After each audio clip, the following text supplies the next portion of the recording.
పవర్లో ఉన్న ప్రతిపక్షంలో ఉన్న ఎప్పుడూ న్యూస్ హెడ్లైన్గా ఉండడం ఆయన స్టైల్. వైఎస్ఆర్ కాంగ్రెస్ పార్టీలో ఆయన ఫైర్ బ్రాండ్. గత ప్రభుత్వ హయాంలో ఎక్కడ చూసినా ఆయన పేరే హైలైట్. అంతేకాదు కూటమి పవర్లోకి రాగానే అరెస్ట్ అయ్యే నేతల లిస్టులో మొదటగా వినిపించింది కూడా ఆయన పేరే.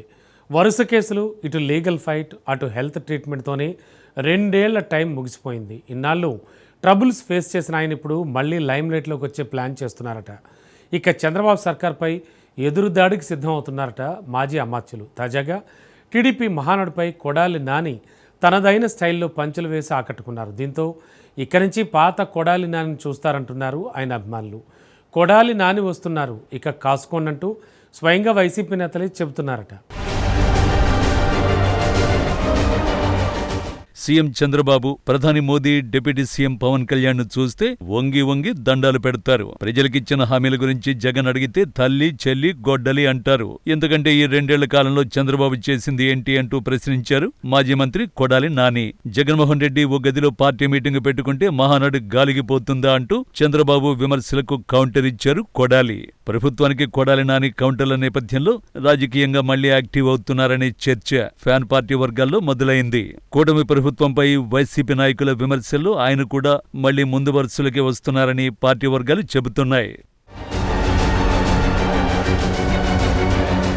కొడాలి నాని అంటే 2 తెలుగు రాష్ట్రాలు రాజకీయంగా తెలియనివారంటూ ఎవరు ఉండరు. తన రాజకీయ అరంగేట్రం తెలుగుదేశం పార్టీ నుంచి ప్రారంభించిన కొడాలి నాని ఆ తర్వాత జరిగిన రాజకీయ పరిణామాల నేపథ్యంలో వైఎస్ఆర్ కాంగ్రెస్ పార్టీలో చేరారు. జగన్మోహన్ రెడ్డికి అత్యంత సన్నిహిత నేతల్లో కొడాలి నాని ముందు వరుసలో ఉంటారు. జగన్మోహన్ రెడ్డి సైతం కొడాలి నాని మాటకు అంతి విలువ ఇస్తారు. కొడాలి నాని 2004-2009 ఎన్నికల్లో గుడివాడ నియోజకవర్గం నుంచి తెలుగుదేశం పార్టీ ఎమ్మెల్యేగా విజయం సాధించారు. ఆ తర్వాత టీడీపీకి గుడ్ బై చెప్పి 2014 ఎన్నికల నాటికి వైసీపీ గూటికి చేరుకున్నారు. 2014-2019 ఎన్నికల్లో ఆయన వైసీపీ నుంచి గుడివాడి ఎమ్మెల్యేగా 2 సార్లు విజయం సాధించారు. 2019 ఎన్నికల్లో వైఎస్ఆర్ కాంగ్రెస్ పార్టీ అధికారంలోకి రావడంతో జగన్మోహన్ రెడ్డి కేబినెట్ లో పౌర సరఫరాల శాఖ మంత్రిగా దాదాపు 3 ఏళ్ల పాటు పనిచేశారు.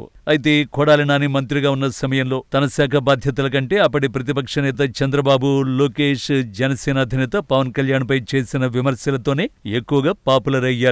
దీంతో టీడీపీ నేతలు ఆయన్ని బూతుల మంత్రి అంటూ విమర్శలు చేశారు. కొడాలి నాని దూకుడు, చంద్రబాబుపై తీవ్ర విమర్శల నేపథ్యంలో ఆయన వ్యవహార శైలిని టీడీపీ యువనేత లోకేష్ సీరియస్ గా తీసుకున్నారు. తెలుగుదేశం పార్టీ అధికారంలోకి వస్తే ఆయన శిక్షించే బాధ్యత తనదేనంటూ అప్పట్లో గుడివాడ టీడీపీ సభలో నారా లోకేష్ సవాల్ చేసి మరీ చెప్పారు.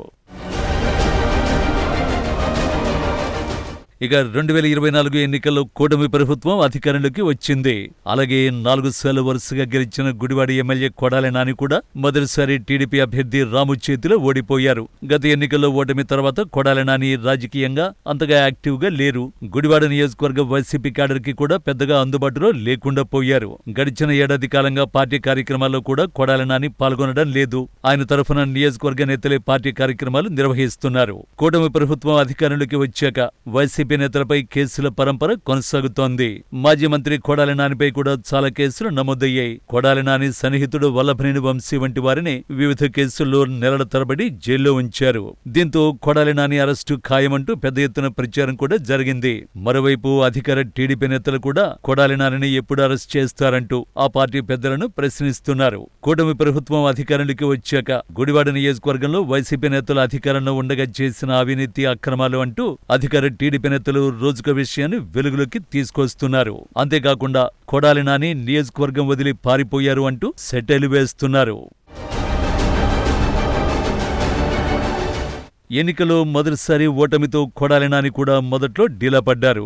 దీంతో కొంతకాలం ఆయన నియోజకవర్గానికి దూరంగా ఉన్నారు. అదే సమయంలో కూటమి ప్రభుత్వం కేసులు, అరెస్టులంటూ దూకుడుగా ఉండడంతో ఇంతకాలం సైలెంట్ అయ్యారు. వీటికి తోడు ఆయన గుండె సంబంధిత సమస్యలతో బాధపడ్డారు. ముంబైలో కొడాలి నాని హార్ట్ ఆపరేషన్ చేయించుకుని విశ్రాంతి తీసుకున్నారు. ప్రస్తుతం ఆయన ఆరోగ్యం కుదుటపడింది.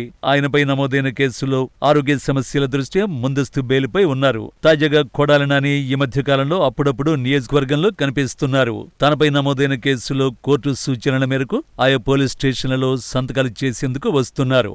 కూటమి ప్రభుత్వం అధికారంలోకి వచ్చి 2 ఏళ్లు కావస్తోంది. కూటమి ప్రభుత్వ వైఫల్యాలపై వైసీపీ అధినేత జగన్ నేరుగా ప్రజల్లోకి వెళ్లి పోరాటాలు చేస్తున్నారు. గుడివాడలో మినహా మిగిలిన అన్ని నియోజకవర్గాల్లో గత ఎన్నికల్లో పోటీ చేసిన అభ్యర్థులు, ఎమ్మెల్యేలు ప్రభుత్వంపై స్థానికంగా పోరాటం చేస్తున్నారు. కొడాలి నాని కూడా ఆరోగ్యం కుదుటపడగానే తిరిగి గుడివాడలో యాక్టివ్గా పనిచేసేందుకు రెడీ అవుతున్నట్టు వైసీపీ వర్గాలు చెబుతున్నాయి. చంద్రబాబు ప్రభుత్వంపై వెన్నుపోటుకు 2 ఏళ్లు అంటూ జగన్ నిరసన కార్యక్రమాలకు పిలుపునిచ్చారు.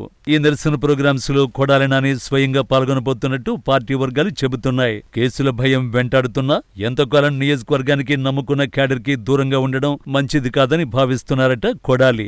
ఒకవేళ ప్రభుత్వం కేసులు పెట్టి అరెస్టుల వరకు వెళ్లినా భయపడకుండా రాజకీయాలు చేయాలని నాని డిసైడ్ అయినట్లు తెలుస్తోంది. దీంతో అటు వైసీపీ క్యాడర్ కూడా కొడాలి నానిలోని పాత అగ్రెసివ్ పాలిటిక్స్ ని చూస్తారని చెబుతున్నారు. మొత్తంగా కొడాలి నాని మళ్లీ రాజకీయంగా యాక్టివ్ అవుతారా లేదా అన్నది రాష్ట్ర రాజకీయాల్లో ఆసక్తికరమైన అంశంగా మారింది.